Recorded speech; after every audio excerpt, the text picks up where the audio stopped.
আমি বাংলাদেশের কাছেই আছি, চট করে চলে আসবো যে কোনো সময়। আমি না, এটা আমাকে আপা আসবে। এখন আমি ভয়ে আছি যে এত কথা বললাম, এত কিছু করলাম, ভাই চাইছিলাম দেশে যাবো, এখন তো দেশে গেলে আয়না করে নিয়ে যাবে। কি করা যায় বলেন? হ্যাঁ, কি করা যায় এখন?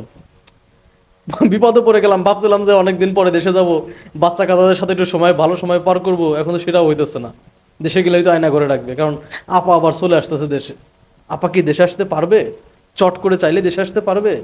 হ্যাঁ, মুরব্বী, চাইলেই পারবে না। আমি আপনাকে বলি, হাসিনা তার নেতাকর্মী পাগল হইলেও হাসিনা পাগল না। এই রেকর্ডিংয়ে একটা কথা বলছে না, তার বিরুদ্ধে 113টা মামলা হয়েছে।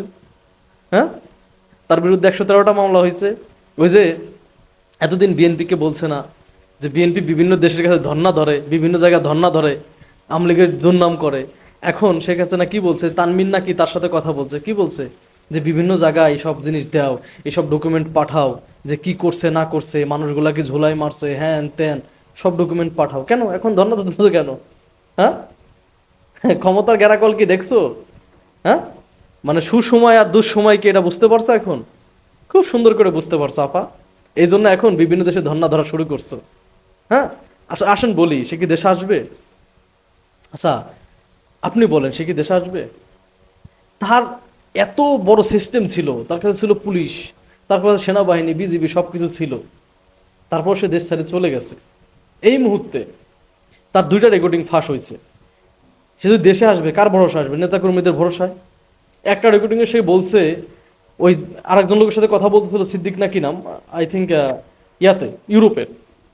ওর সাথে কথা বলতেছিল, ও জিজ্ঞাসা করছিল, আপা আপনার নেতৃত্ব কে দিচ্ছে আপনার অনুপস্থিত? তখন কিন্তু শেখ হাসিনা বলছে যে অনেকেই তো নাই, অনেকে গুম করছে, মেরে ফেলছে, ঠিক আছে, তারপর জেলে আছে।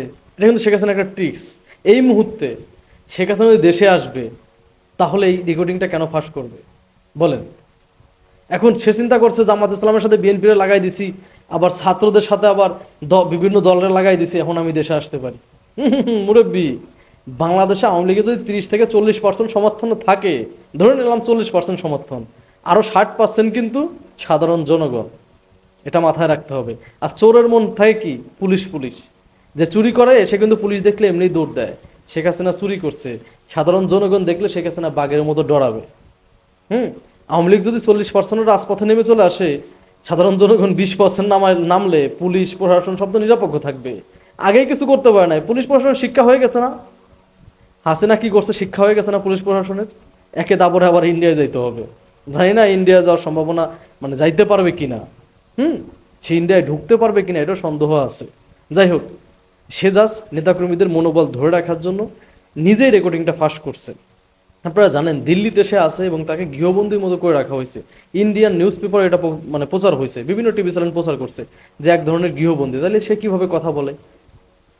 হ্যাঁ, সে কথা বলছে কিভাবে? যে সে চট করে দেশে ঢুকে পড়বে। এই চট করে দেশে ঢুকে পড়লে সেটা কেন অনলাইনে প্রচার করবে? জাস্ট তার নেতাকর্মীদের মনোবল ধরে রাখার জন্য 2টা জিনিস কাজ করতে পারে। একটা, সে একটা রেকর্ডিংয়ে সে বলছে তার নেতাকর্মীগুলা সব কাউকে গুম করছে, মেরে ফেলছে, এই কথা বলছে, ঠিক না? এটাও বলতে পারে যে অন্য বিরোধী দল ধরে নিতে পারে যে তাদেরকে তো গুম করছেই, দেশে কেউ নাই। হ্যাঁ, এই মুহূর্তে দেশে গেলে শেখ হাসিনার কে সাপোর্ট করবে? শেখ হাসিনা দেশে আসার পরে সবাই চলে আসলো সামনে। এটাই না, শেখ হাসিনা দেশে আসলে কখনো এটা ভাইরাল করতো না।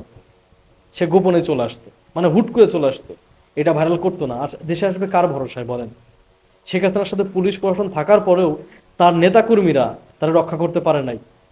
আর এই মুহূর্তে নেতাকর্মীরা কি আসবে? অলরেডি নেতাকর্মী 14 ভাগ হয়ে গেছে। কেউ আওয়ামী লীগের সাথে গেছে, কেউ জামাতের সাথে গেছে, কেউ চরমোনার সাথে গেছে, ভাগ হয়ে গেছে। আর এই মুহূর্তে শেখ হাসিনা দেশে আসবে, আপনার কিভাবে কল্পনা করেন? যার বিরুদ্ধে 113টা মামলা, এবং এই মামলা নিয়ে শেখ হাসিনা ভয়ে আছে। তা না হলে সে মানে ইউরোপীয় ইউনিয়নের কথা বলতো না পার্লামেন্টে। সে অবভিয়াসলি ভয়ে আছে। আর একটা জিনিস মজার ব্যাপার হচ্ছে, ডক্টর মোহাম্মদ ইউনূস স্যারকে নিয়ে তার মানে অভিযোগের শেষ নাই। ডক্টর মোহাম্মদ ইউনূস স্যার নাকি যে মশাল, অলিম্পিকের যে মশাল দিয়ে উদ্বোধন করে, এটা নাকি টাকা দিয়ে উদ্বোধন করে। ঠিক আছে না, তোমার কাছে তো টাকার অভাব নাই, তুমি এক পারমাণবিক বিদ্যুৎ কেন্দ্র থেকেই $5 বিলিয়ন মারছো, তো এটা দিয়ে করো, তোমার কাছে টাকা আছে তো, যাও তুমি অলিম্পিকে একটু উদ্বোধন করো, মশাল মশাল ধরো, ধরে উদ্বোধন করো। অত সোজা না। বাংলাদেশের মানুষকে আপনি যতটা বোকা মনে করেন, বাংলাদেশের মানুষ কিন্তু ততটা বোকা না, এটা আপনার শিক্ষা পাইছে। হ্যাঁ, টাকায় যদি মশাল ধরা যাইতো তাহলে অনেকেই যাইতো ওখানে মশাল ধরতে। এটা মাথায় রাখতে হবে। টাকা দিয়ে সব কিছু হয় না। আপনি যেটা করছেন সেটা সেটা যদি মনে করে থাকেন তাহলে ভুল। আর এই মুহূর্তে যারা ধরে নিচ্ছেন যে আমাদের নেত্রী বলছে চট করে দেশে চলে আসবো, মনোবল চাঙ্গা করতেছেন, ভাই সে দেশে আসবে না। শুধু শুধু উল্টা বিপদে পড়েন না। হুম সামনে আইসেন না, আন্দোলন করার চিন্তা করেন না, মামলা খাবেন, অনেক কিছুই হবে। এই জন্য সুন্দরভাবে নিজেকে নিয়ে বাঁচেন ভাই। কারণ আওয়ামী লীগ যদি দেশে আসেও, দেশে আসলো আওয়ামী লীগ থাকতে পারবে না, কারণ তার সাথে পুলিশ প্রশাসন নাই।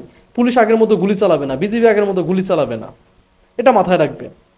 আর সে বলছে যে সে এখনো প্রধানমন্ত্রী, সে তো রিজাইন করে নাই, সে পদত্যাগ করে নাই, সে প্রধানমন্ত্রী। ভাই বিপ্লবের পরে কোনো প্রধানমন্ত্রী থাকে না, এটা বিপ্লব হয়েছে বাংলাদেশে, সে পালাইতে বাধ্য হয়েছে।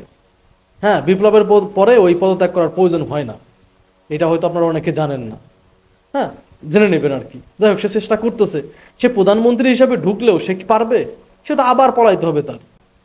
এবার পলানোর সুযোগ হয়েছে, সামনে বার পলানোর নাও সুযোগ হইতে পারে।